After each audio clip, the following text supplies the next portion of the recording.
Our presenter today is Miss Elly Davis, and Elly is going to give us a presentation. And I want to give just a little bit of a forward to this, in saying that sometimes you listen to a presentation, you say, wow, I love the content. And if you knew the Bogle family, particularly the Albert Bogle family, you would say that about this presentation.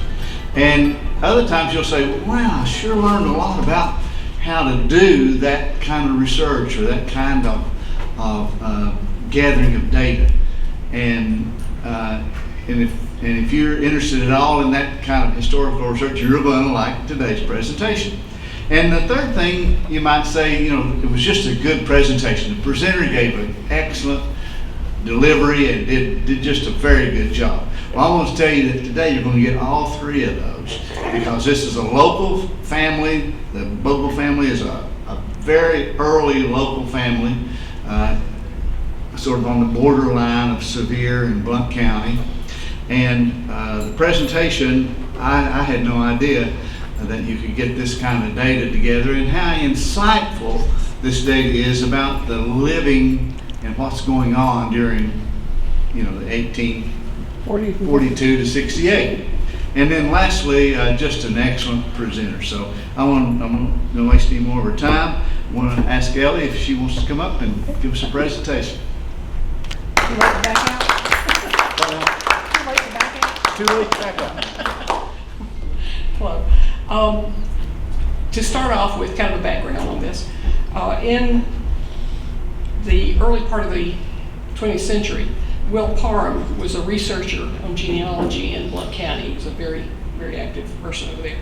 And once he passed away in the 1940s, they put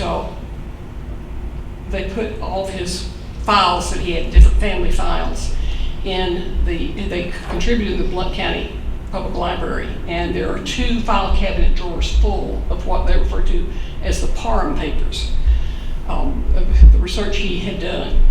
And as time went on, people would give genealogy information to the library on different families, and we kept that in a separate set of files called the family files.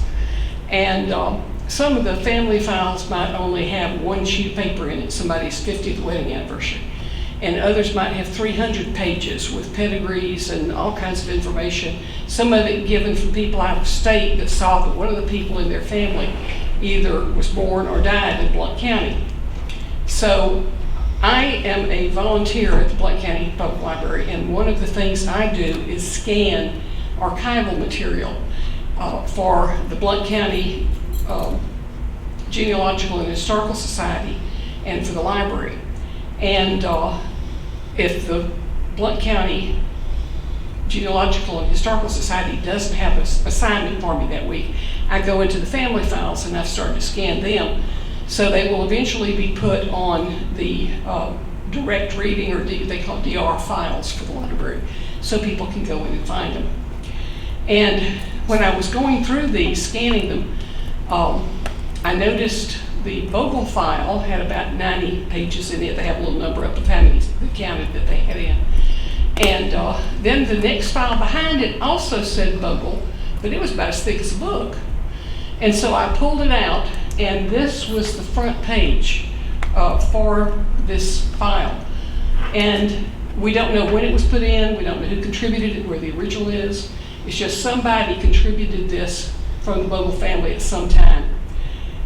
The original pages, there was 214 of them. I started to see all the historical stuff that was in it, and decided this is something good. We need to transcribe it so people can read it. And it ended up being 240 pages when I got through typing the thing up. Go to the next one here. Albert Gallatin Bogle was born in 1817, son of Hugh Bogle Sr., because there was a lot of Hugh Bogles, and Hannah Caldwell. He married Malinda Sheddan in 1853, and he was the youngest of 4 boys. Now, I don't know whether it was by tradition or by choice, but Albert stayed home to help the folks rather than going out and getting married and starting on his own. In the 1850 census for Hugh Bogle, Ancestry had read, either the reader or the computer one, had it as Boyle, B-O-Y-L-E. And there were other families, other Bogle families around. They were all Boyles when you go look at it. And they had the age wrong. They had his father as being 20 rather than 70. I read it incorrectly. But Hugh and Hannah were both born in Virginia. Then Albert, they said was 30. He was actually 32 when that census was done. Born in Tennessee. May Wheeler, I'm guessing, was a hired person there, but I don't know. Not sure of what the relationship otherwise. And then Jane Caldwell looks to be Hannah's older maiden sister. Neighbors on one side was James Bogle, on the other side, James Jeffries, and just past James Jeffries was Andy Bogle, which was Albert's brother. The journal began October 29th, 1842. This was kind of a transition period, it seemed like, for Albert. For the October, November, he kept school, is what he put on his journal, and that was teaching. He then began working on the Bogle farm, taking over the major crops, bigger jobs. His father was 62 at the time. Clearing land, cutting and hauling wood, farming major crops, all the big crops, and then constructing outbuildings at different times, cribs and things. Journal covers 16 years and 14 days. The papers that we have are 76% of those things. He began writing at age 25. He was learning more, I think, on the farm, or beginning to get settled more into farming. So he started in October, he stopped in February, and didn't write again until September, while he was really learning the pace. There's a couple of years that he skipped September because of being busy with harvest. And we're missing the entire years of 1845 and 1850. But a lot of the pages have water damage, and I'm thinking that those 2 years, this was there was about 4 or 5 pages like this that were so damaged, but they put them in to kind of show you. And I'm thinking that those 2 years were just such bad shape that they molded and they threw them out. Okay, over on the left you see what, I just pulled out an example. This is August 1847, and he would go down 1, 2, 3, 4, 5 for the month, each month, and put a one line of what he did. And this is to the 10th, the different things that they had. Plowing corn, and then they did for ditto, where we do the marks, they would do DO, and that was common at that time. So plowing corn, ditto, ditto, and then just below on the 4th is he was plowing for half a day, and then he went to help Andy with hay. Now the thing I liked about this journal is it's not just what he did on the farm, but it gives you life in the community. We've got marriages, deaths, social gatherings, and major weather events. For marriages, oh, by the way, on these, because I knew people would be looking for their ancestors. You know, is my great-grandfather in here? So what I did is, and I wanted to have the writing big enough you could see it, so there may be 4 or 5 pages on these lists, but what I did is put them in alphabetical order. So you can look for your ancestors' names, last names for it. On the marriages, I did the groom's last names. And you see Albert's the second one there with Malinda. 2 Hugh Bogles, different ones, and a JCM. There's, like I say, very confusing with the Bogle names.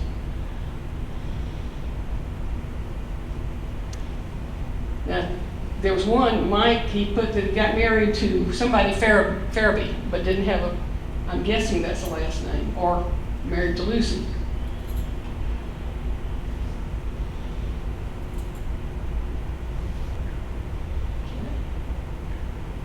Pickens. Now, Rogers of Willis and McCullough of Nellie, I'm not sure if those were communities or out of town and they went to grandpa's to get married, or what the situation was there. Sounds like it might be parents or something. Good thinking. I hadn't thought about that. The other day, I was son his, that he was Ira of Ira. Yeah. You know, Willis Rogers was the father, and Nellie was maybe the mother of Jane. yeah. That's true. And then the deaths. But, yeah. Now, there were 71 he mentioned throughout those 14 years. None of them were together. There was one time there was a brother and sister that died within a couple of weeks of each other, and I wondered if that was some illness. But you'll notice also on the side there was an empty space.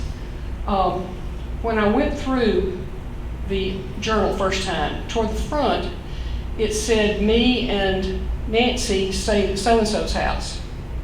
And I thought, now this is a chaperone era. You know, you and a girl wouldn't be staying at somebody else's house. Must be a sister I hadn't found in the genealogy. And then a little bit later it said, I took Father and Nancy to Montville, which was Montville Springs Resort. And they stayed 3 or 4 days, and then he went back and picked them up again. Okay, Nancy's with him again. Hannah is his wife's name. You know what's going on. Then toward the end of the journal, I came upon a thing that was saying Nancy is getting sick. Nancy is declining. Nancy is declining 3 or 4 days, and then Nancy died. So I had put in Nancy Bogle on the list and the day she died. Well, when I'm going through again the second time and I'm pulling out information to make these lists, I came upon a line that said, went to so-and-so's farm to pick up Nancy's colt. Nancy was a much beloved horse in the family. So there was no hanky-panky going on. It was just and then more marriages. And sometimes they didn't have a name. Delusion Child, Jesse Delusion. Jane's Negro girl. And Jane Haddon is one of the few that they mention the farm is James Haddon's place. So I don't know whether she was a widow or she was a woman that never married, inherited the farm from the father, or what the reason, but they always mention Jane Haddon. They never mention anybody else there. Old Miss Hooper. And there's Willis Rogers. We were talking about that marriage. You're right. That could have been the father. JC's boy Bill, his daughter, and JC's Kathy. Now I don't know if Bill and Kathy were slaves or indentured servants, but then later on it's JC's Negro, so they may have been indentured service that was there in the farm. Aunt Sissy, I couldn't find any information on. Aunt Sissy? Aunt Sissy. You know, there was across from where my grandfather lived, Bill Bogle always talked about Aunt, I didn't know if it was Sally, I couldn't remember, it started with an S. What was his wife's name? Bill Bogle? Yeah. She married No, it wasn't Bill, it wasn't Bill, it was Jim Bogle. Jim Bogle. Bill died, you know, he had a heart attack when he was burning brush over in the field. Told me on the way down. the field caught on fire. Everybody was going to the fire. We was all at the fire. And we got back, rescue squad and the fire department and all of that. Yeah. And they found him in the field where he cut a cedar brush And was, fighting the fire. yeah. And had a heart attack and died. A heart attack. But Jim Bogle always talked about Aunt, and I don't know if Sally but it started with an S, lived in a log cabin across in the field across from where my sister lives today in that house, which was built in 1817.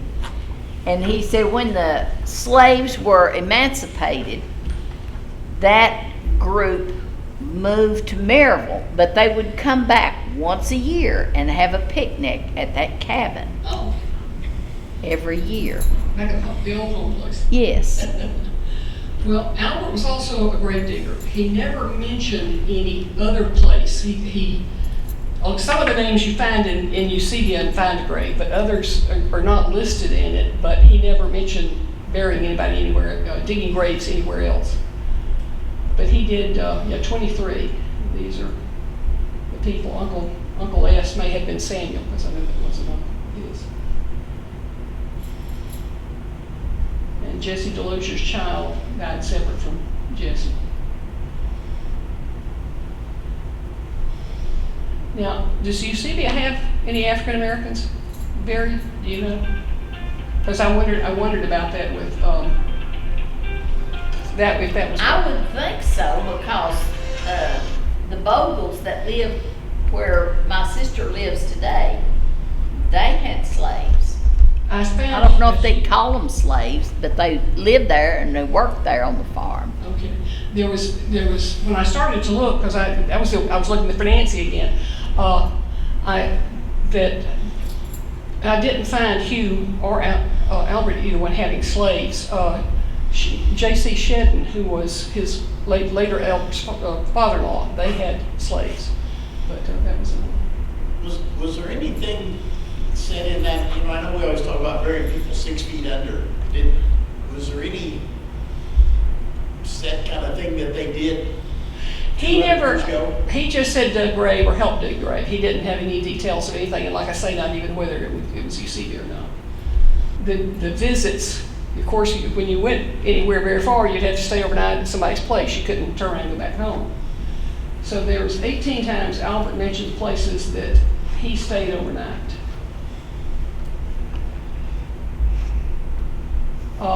J.C.M. Bogle was possibly in Maryville because he stayed there the night between different court, when he was testifying in court. And also J.D. Ware was probably in Maryville because that was another one he stayed during court time. He stayed in Montvale Springs whenever he took his father over, and just for a day, night, and came back 3 or 4 days later to pick him up. Okay, 27 visitors to the Bogle house, which was Hugh Bogle's. Albert lived with his parents. The Dr. Anderson, I'm not sure if that is the Dr. Anderson at Maryville College or someone else. People from out of state, even Archibald, Mississippi, and there was another person from Monroe County that stayed at the same time. Mrs. Campbell, say one time, Mrs. Campbell's daughters was a different visit. Yeah, Looney of Monroe County. Oat was the pastor of Eusebius Church at the time. And then Worthington here hunted Negro. It was a runaway slave, I guess. Okay, the jobs that Albert did on the farm, it was not just 1 or 2 we got. First, the produce that they had. The big crop was corn. And then wheat, oats, rye. One time he mentioned buckwheat. Orchards he mentioned were apple and walnuts, and they planted peas and oats between the rows of trees in the orchard so they could use that land. The non-grain crops he mentioned: Irish potatoes, sweet potatoes, turnips, clover, timothy, flax, and artichokes. And I went, artichokes don't grow in Tennessee, do they? And I kept thinking about that, and then finally figured Jerusalem artichokes is a root plant in the sunflower family, and you dig it up and cook it just like you would potatoes.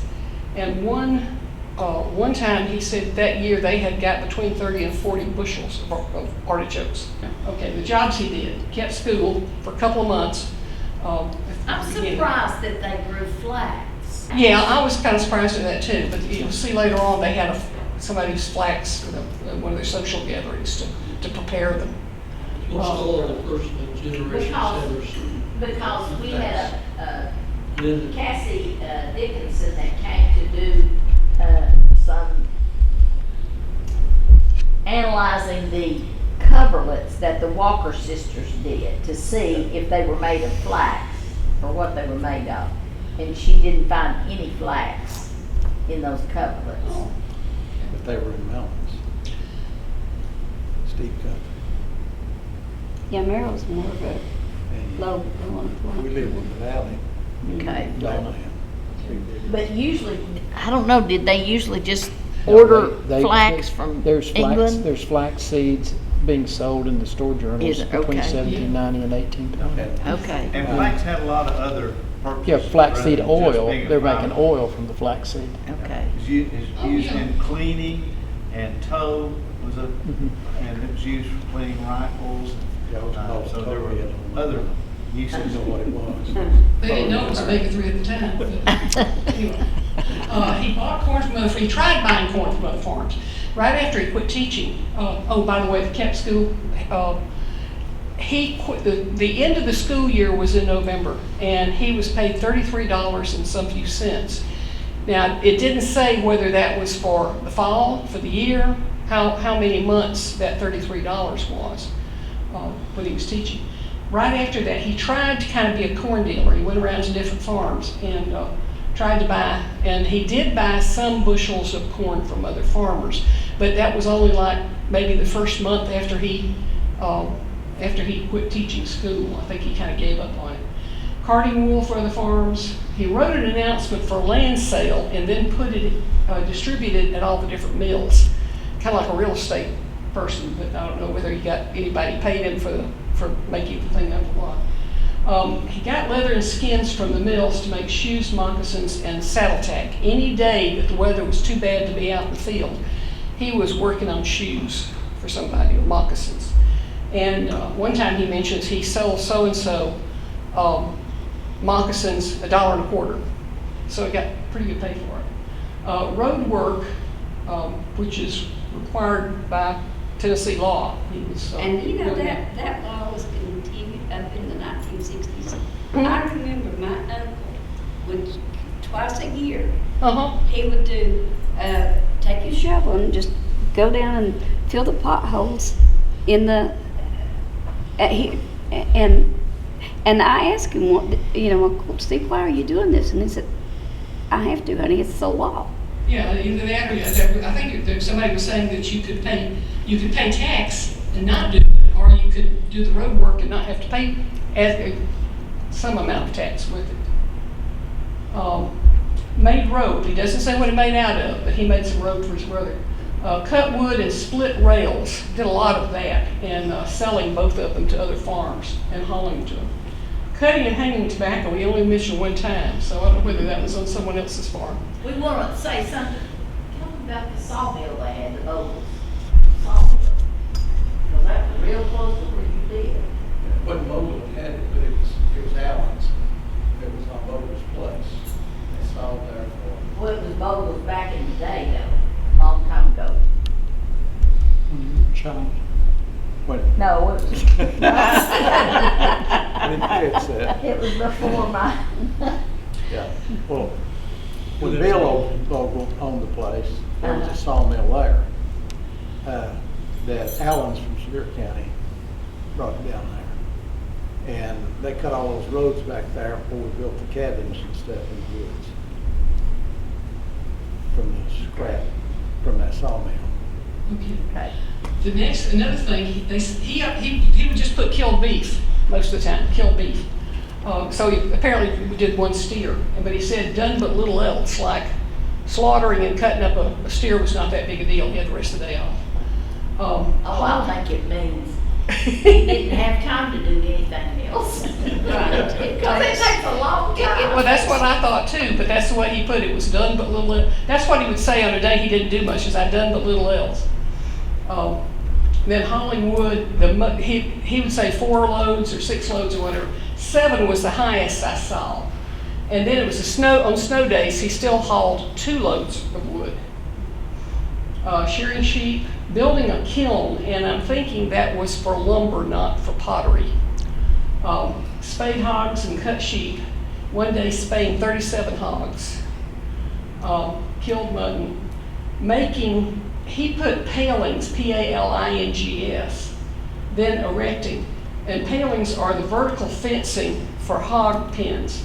It's, when you look it up too, they say that is what you call the strips of wood that we now use for pallets. When you have the industrial forklifts carrying huge amounts, the wood strips there are palings. This one I found interesting, delivering washing machine from a mill to another farm. And I was curious, what kind of washing machine had you got in the 1850s? So I looked it up. This is the picture.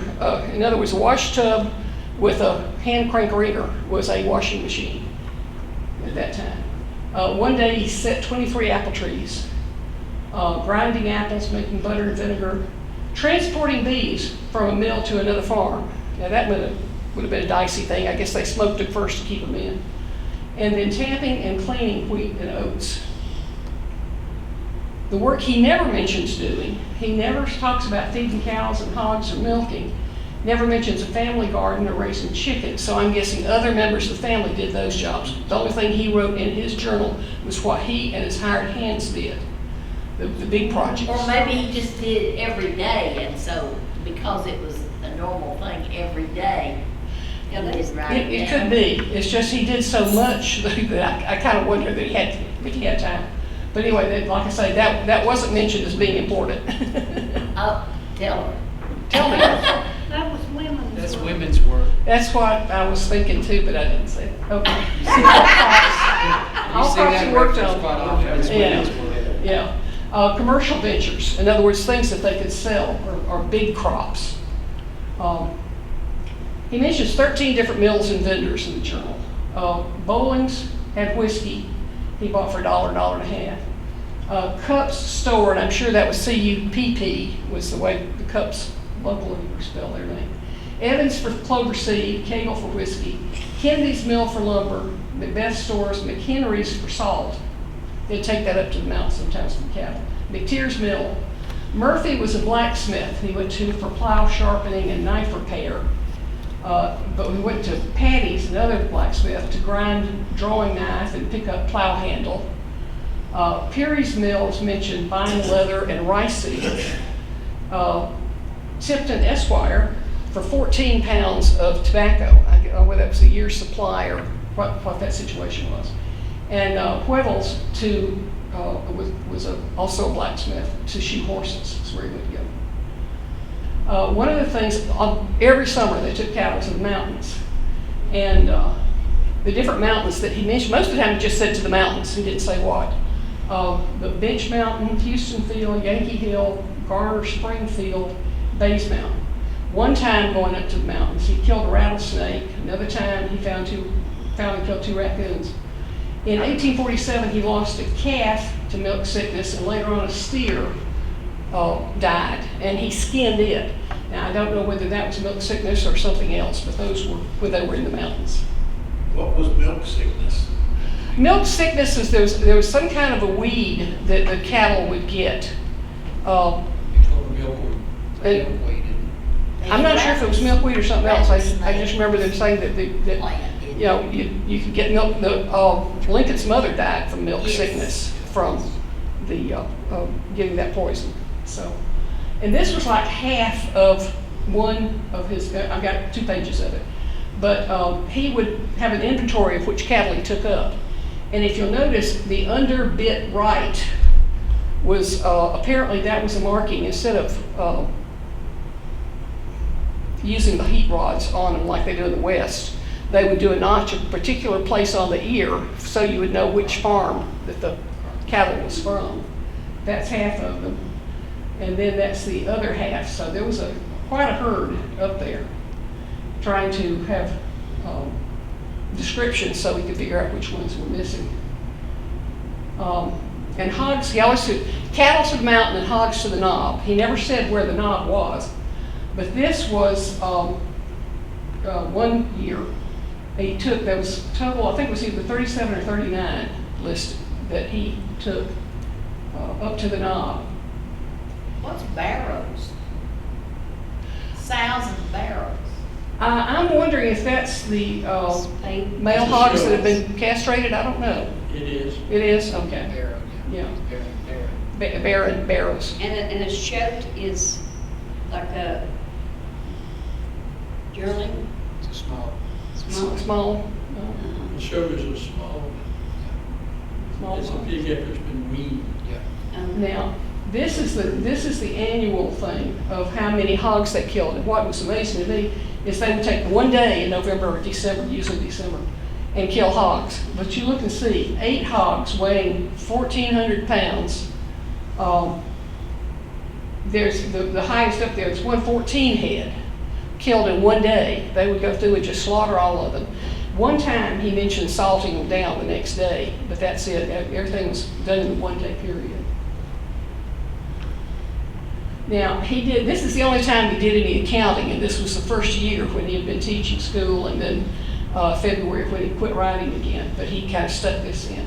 The year ending the 10th of February, 43, received 38, 35 and 3/4, spent 49, 2 1/2.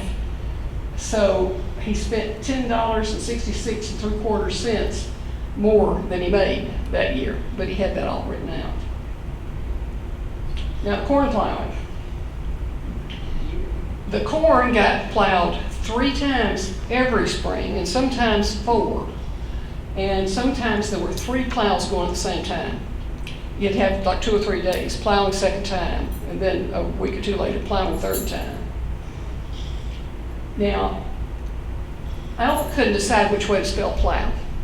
Most of the time it was P-L-O-U-G-H, and then other times P-L-O-W. And even in the same month, he would spell it the 2 different ways. The other thing he spelled differently, when he stayed overnight somewhere, it was S-T-A-I-D rather than S-T-A-Y. But that was throughout the journals, what he spelled stayed. You know what Andy Jackson said about that, right? What? He had no respect for anybody coming like thinking one way to spell a word. That's good, I like that. Okay, now look about middle there, and you see 19th Sabbath at home, 20th cutting some grape. And I'm going, this is middle of summer, you wouldn't be cutting grapevines. Another time it mentions about sowing grape seed. And I went, no, that doesn't make sense. And then further along I'm reading, and the next door neighbor was named Jesse, J-E-S-S-E. And he would spell it that way if it was a full name, but if he just put Jess, he put J-E and the thing that looks like an F-S. And then I remembered the Germans use that F symbol for double S's. So it's that symbol and an S is 2 S's from German heritage. He's at least 2nd generation US, but is still using the German way of spelling grass, not grape. So that was, finally figured that little clue out. The big social thing, or one of the social things, was corn huskings. What they would do is everybody would gather the corn in for the year, and then they would go around to all the other farms and say, I'm going to have a husking this day, come on over. Everybody would sit and shuck the corn, and then 2 or 3 days later, go to somebody else's farm and shuck the corn. So the corn huskings were the big social thing. And some of them multiple times, of course, part of it was his family. Okay.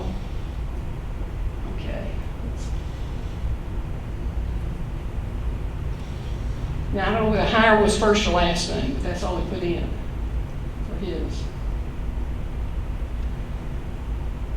J.C. Sheddan later became his father-in-law. Okay, the helpers on the farm. He would sometimes give the whole name and sometimes only give one part. But I got the ones in alphabetical order, the ones that we've got last names for. Now, the other thing on this, some of these names are not just the hired help on the farm. There was a period of time that Hugh Sr. got real sick for 2 months, and it was harvest time, and Albert had to stay in the house and take care of his father during that time. And so neighboring farmers would come over to help with the harvest along with the hired hands. So if your ancestors' name's in here, that doesn't necessarily mean he was working on the farm there. He could have been one of the neighbors.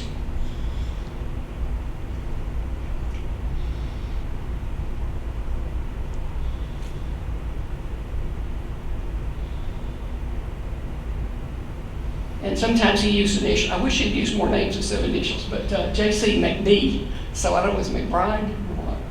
McPherson was a lot of times put as Mac, P.H.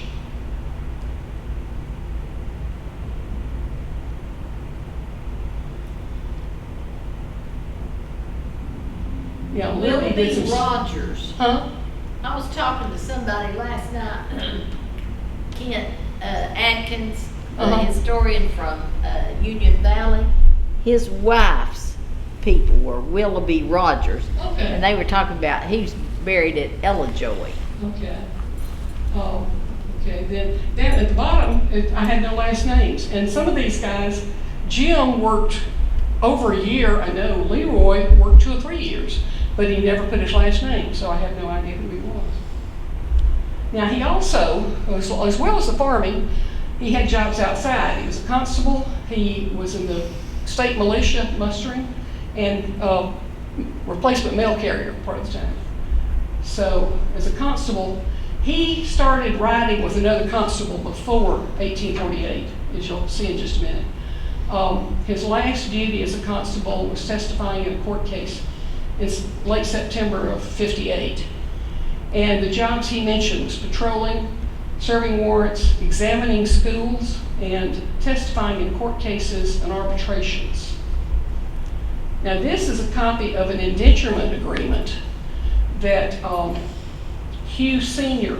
had with Richard Kizer. Kaiser, yeah. And that was $30 for his son Duncan to work on the farm until he turned 21. He doesn't say how old Duncan was when this was done. But at the end of his indenturement, he would get a horse worth $40, or a saddle and bridle worth $40, and a lane suit, capital L-A-N-E. And I'm going, okay, what's that? And I looked it up. It would be clothes you would do walking down the lane. So in other words, a Sunday suit is what, but they were required to furnish him a Sunday suit when he turned 21. And if he missed out any days, didn't work, or was sick, he had to make those up after his 21st birthday. So he might still have to work a month or two after 21.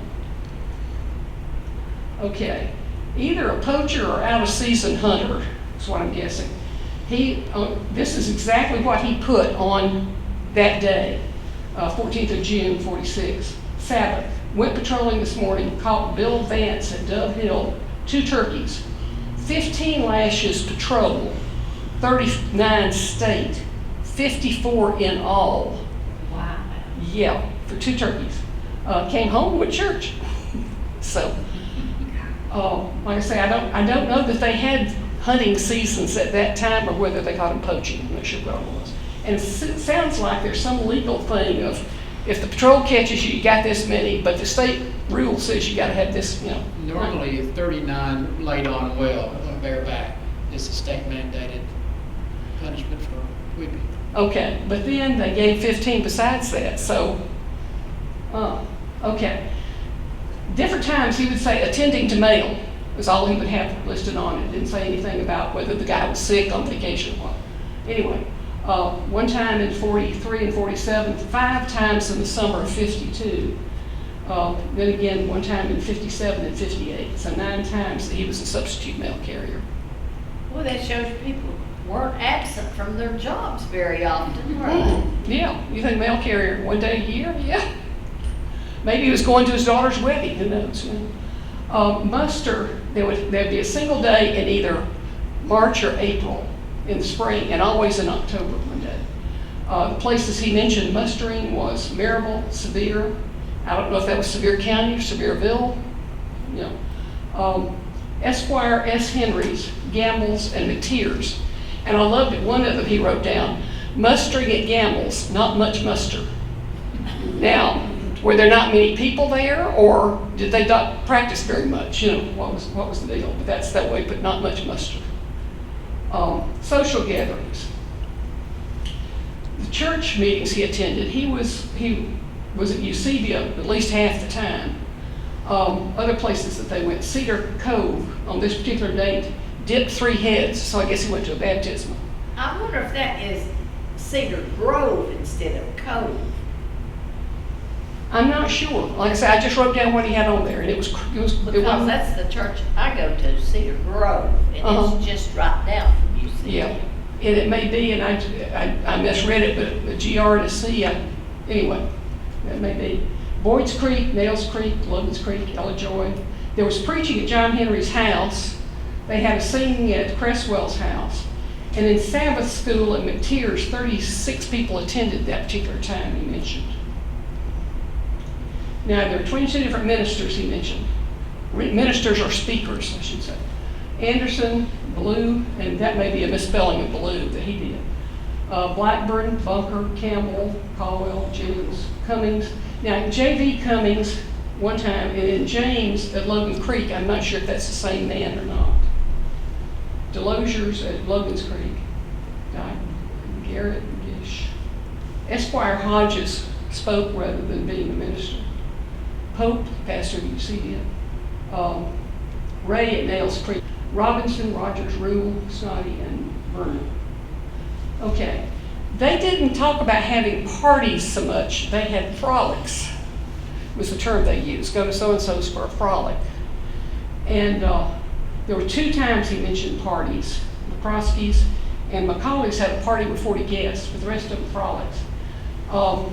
And by Malcolm, frolic at night, I'm guessing frolics were during the day so you could party and then go home before it got dark, was the situation. And then the Nichols had a frolic on Christmas Day, 1849. They had the other social gatherings they had, 21 different other things. Now, if you look at the top, Bain and Hiram's rolling, and I'm thinking, rolling, rolled oats? Well, I couldn't think what it was. Looked it up. Rolling is a tradition where a bunch of farmers get together to clear a field, and they will cut the trees and cut off the branches and stuff and burn them. Then they will take the huge logs, limber length, and roll them to the edge between the field and the forest. And once I read that, I realized the Germans still do that today. You can drive along and see out, there'll be cleared off area and forest, and right at the edge there's 2 piles of lumber and 2 piles of logs. The big ones that could be used for lumber are in one pile, and the smaller ones that could be used for fence posts or firewood, or in the Bogle's case, split rails, are put in the second pile, so you don't have to move something to get to the others. It's a different size, but they still do that. Did he say anything about girdling trees? No. You know what that?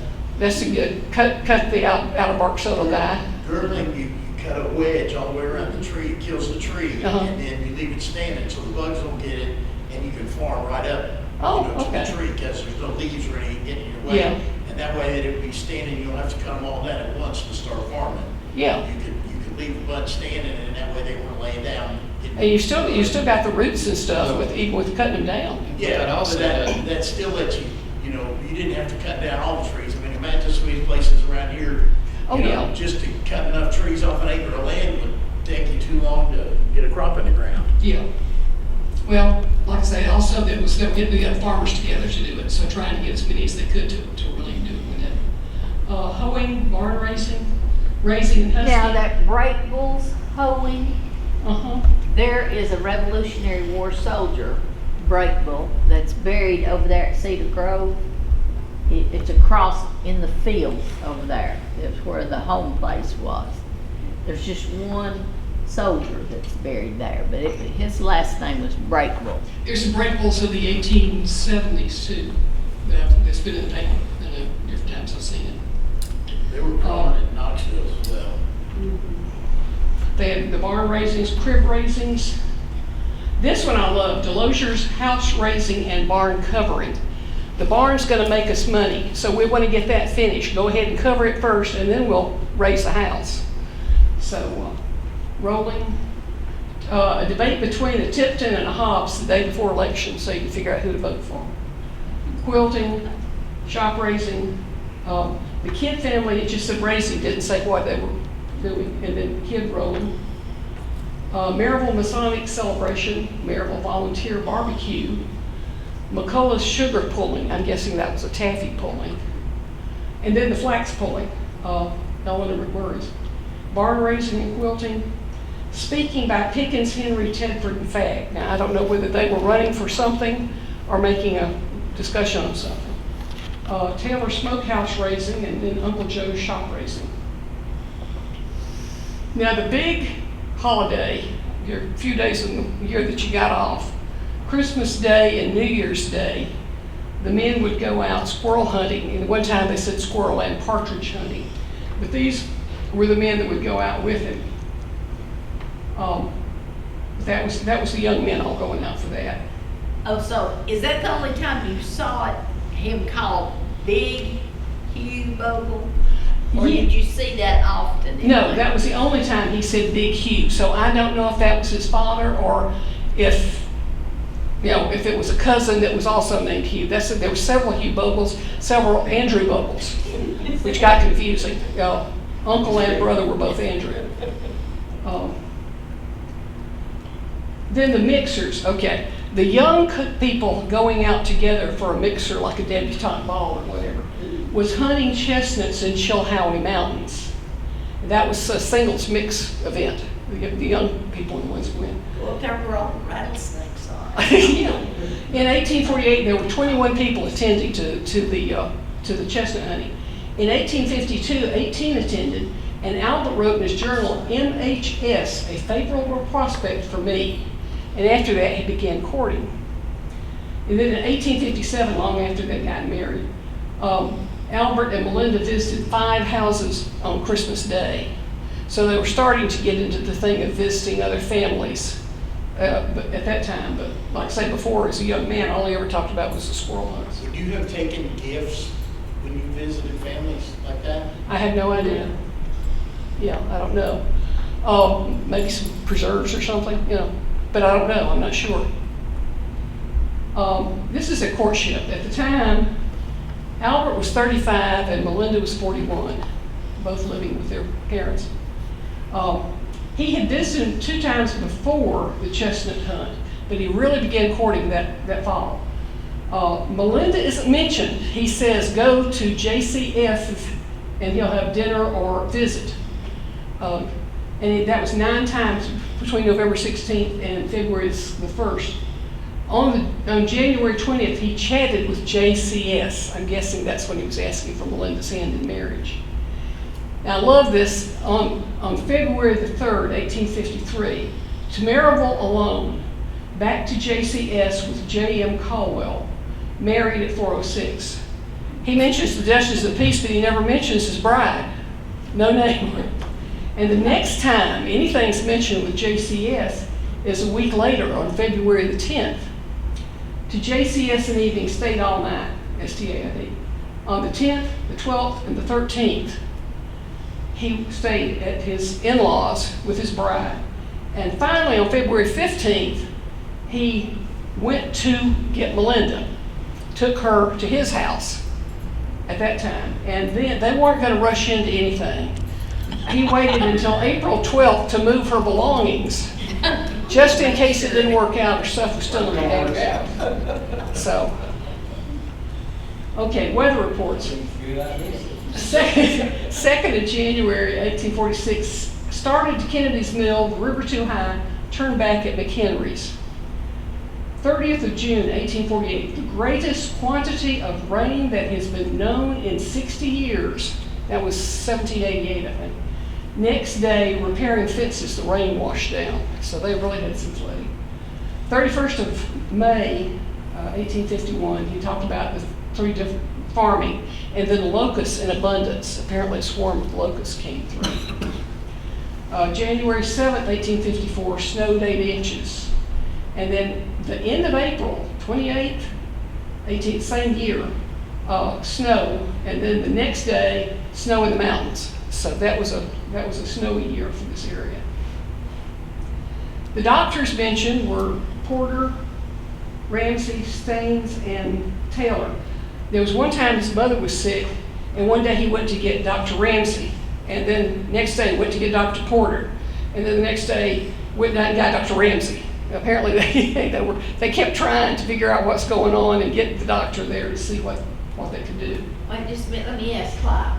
Who was the name of the doctor that lived in or had an office behind where Clifford Taylor lived, across from UC in that big white 2-story house? There was supposed to have been a doctor's office behind that house. In 1852, Hugh Sr. had an attack, he says an attack of apoplexy in August and September. That's whatever. But he kept having, he had chills, and then chills are over. One day he had 3 chills, and I started wondering if it was undulant fever, which is a illness where you have high fever and back and forth, and you catch it from cattle that has Bang's disease, if you're treating cattle that have that. But after I looked it up, they were saying that depending on where the stroke or apoplexy occurs, you can have chills with, depending on the part of the brain that is affected. But during that time, Albert couldn't work. He was taking care of him. And the hands and neighbors helped get the harvest in August and September. In 1853, Albert had a sore finger for about a month, and trying everything, he finally went and got it conjured at a neighbor's house. Conjuring is a term I saw a member of my family that had one time, a little piece of paper. In the name of the Father and the Son and the Holy Ghost, this will cure the white thrush and the yellow thrush too, amen. And they would fold it and put it away somewhere. But that was the conjuring that they would do. In 1854, both Albert and Malinda had stomach problems, taking medicine in June and July, trying to get rid of it. 1854 and 56, Hannah was sick and had the two doctors attending, one right after the other, trying to get better. 1857, Father Hugh started declining about October 1st, and it was the 9th of October when he passed away. Albert wrote the first sign of blood in September with spitting blood on and off and sick, and he would try to get out and do stuff and get back again and be down, did but little because he wasn't feeling good, and then passed away on the 12th of November of 58. These are some unusual things he wrote that I kind of pulled out, some of them trying to figure out what was going on with it. January the 1st, 1844, went to Samuel Pickens' Scalp County. And I went, Scalp? This isn't the Indian era, you know. And then I finally realized January 1st, they went squirrel hunting. The scalps were squirrel skins, and they were jokingly referred to as scalp hunting. 30th of January, received some instructions on phrenology from Miss Ellen Garrett. Phrenology was a pseudoscience of the mid-1800s that they would look at the bumps on your head and try and tell your personality or intelligence about where the bumps were located. That was a big social trend at that time. 23rd of July, 1844, went to Pickens to let them know that John Bogle in Decatur, Adair, was drowned in Little River near John Henry's. Next day, went to Uncle Samuel Bogle's, then burying and interred at Eusebia for John Bogle. So 2 boys that were out swimming and didn't make it. Elections were on Saturdays, and the way he wrote it, it seems like there was only one. He'd have so-and-so was mayor, and then, 2 weeks later, so-and-so for constable or sheriff or something. They didn't seem to have the whole ticket at one time like we're used to, and have him on Saturdays, which for farmers was a lot more convenient, Taxes were paid every January around the 3rd week, and they would go to McTeer's to pay them. So I guess McTeer's mill. 3 different times he had at seceder, or 2 seceder meetings.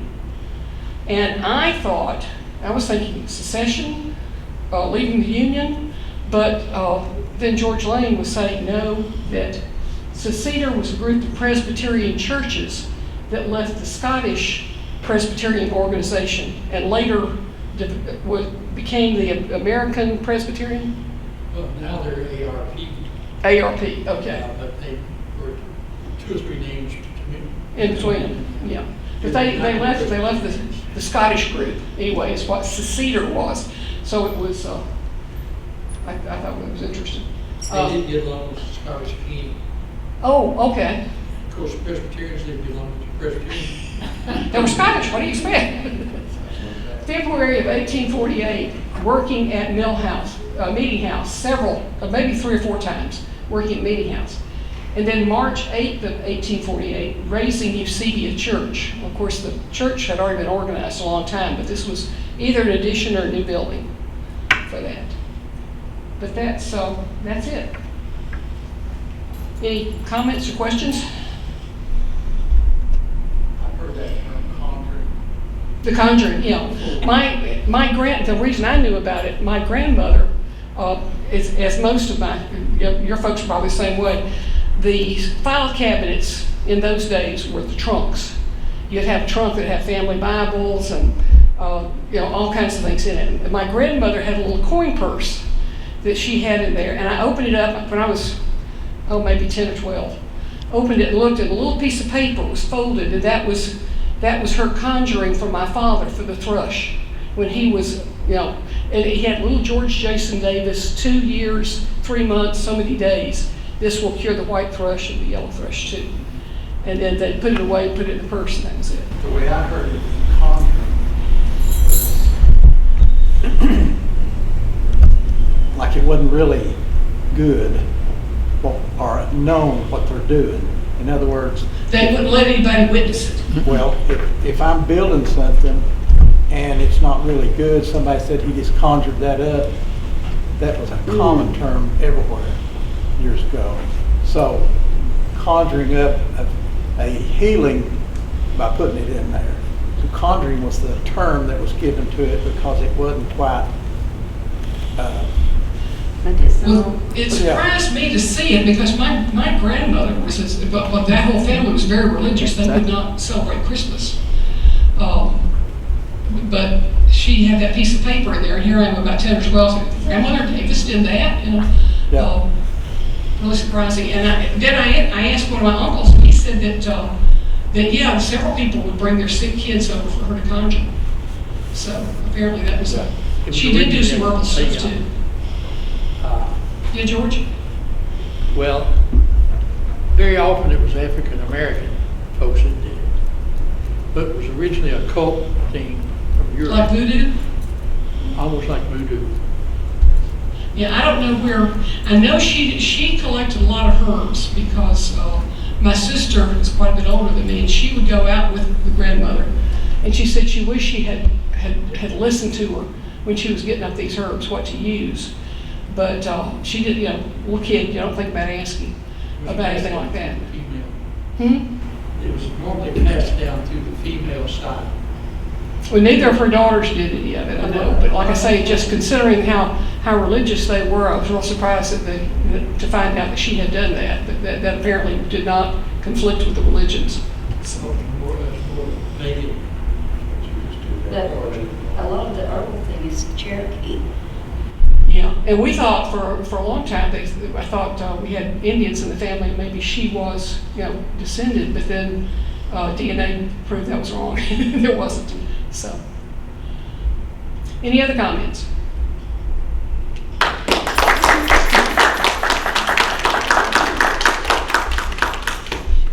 So Thank you. we certainly appreciate you, and we're going to stay now and have some refreshments. Okay. Thank you. Any other questions? Let me ask y'all something. Yeah. Some of you live in Sevier County? Yes. Okay. Do you remember a Dr. Robert Bodie? Yes. Yeah. Is it Brody? Brody. It's Brody, yeah, or Brody. Brody. But they, a lot of times it looks like, Brody. yes. Okay, but he pronounced it Brody. Yes, it's And Brody. he had his office around. He had somewhere a like hospital. I He had a was born in hospital. Huh? I was Brody's- born in his hospital. Yeah, okay. And I grew up and square danced with him. Square danced with him and his wife. One of Dr. Brody. another family file that I went through was the Brodies, and he printed a little booklet. I have all of the records from the day he started the hospital until he closed it. Oh, wow. It became the food ministries after they closed the hospital, and I was the secretary there for 7 years. Well, when they decided, the Methodist Church decided to do away with the hospital, and they were just going to bulldoze it under. So we go over there, and it had hardwood flooring. Uh-huh. And we took the hardwood flooring up, and That's what's in the mill. it's in my mill floor now. Oh. But the entry records from the day he started was in a leather-bound books, and there's a stack about this high. Very nice. Back in the 30s until into the late 70s. And January 11th, 1949, said Kathleen Valentine, son, born alive, $50. That's what you were worth. $50 when I was born. I found he had paid to have a little booklet printed there's the shiny quality pages to it, but it was like 130 pages, and a lot of it was little stories about delivering babies or about the hospital and different things. But he had And when he got out of medical school, he went to China to be a missionary doctor over there. They spent the first year learning the language, just in a language school over there. But he and his family at that time, by that time they had 3 kids. They had one son when they went over. Came back for a vacation, was what it was supposed to be. And when they got to Honolulu on the ship, they told him that Japan had just invaded China, so he would never return. So he decided trying to decide where to go, and his brother-in-law was a dentist. Cox was a dentist in Blount County, but then he started looking, and they had about, I think he said 11 doctors in Blount County. They only had 3 or 4 in Sevier County. So he came over here for his practice, and he delivered over 7,100 babies in the years. Yeah, but he talks about his wife. His wife was a nurse, although she was originally from Maryville, Cox, but she was teaching nursing in Pennsylvania, I think Pittsburgh or Philadelphia, one or the other. And when he was up there in school, they met and they got married up there. But both of them, he was from White Pine, Tennessee, was where he grew up. Was the president of Sevier County Bank, Bill Bobby. Oh. And I think there was one girl. And yeah, they had 2 sons died. One of them died like 7 years old or something. And I don't remember what the other, but he mentioned, he goes all the way through that, and toward the end he's got some pictures of the family. But he published this in 92 or 93, and he had retired from practice in 83. But the hospital started sometime in the 70s, and that's when he closed his down. Brenda in high school, and she's really notable one of them. Well, I want to check and find out if the Sevier County Library has got a copy of that. If not, I'll give him the microfilm. But that was in the Brody family files. And I don't know how many more things I'll come across, all these different things that has just been stuck away and nobody knows about. But I read, the last couple of days I read his book because I was thinking about maybe I'd give a talk on it. But most of it's little stories about things that happen. It's not really a full, in-depth kind of thing to be able to give. And there was 2 sets of scales with their babies on. One was a later model, and one that was about my age. I believe I brought the scales that I was waiting.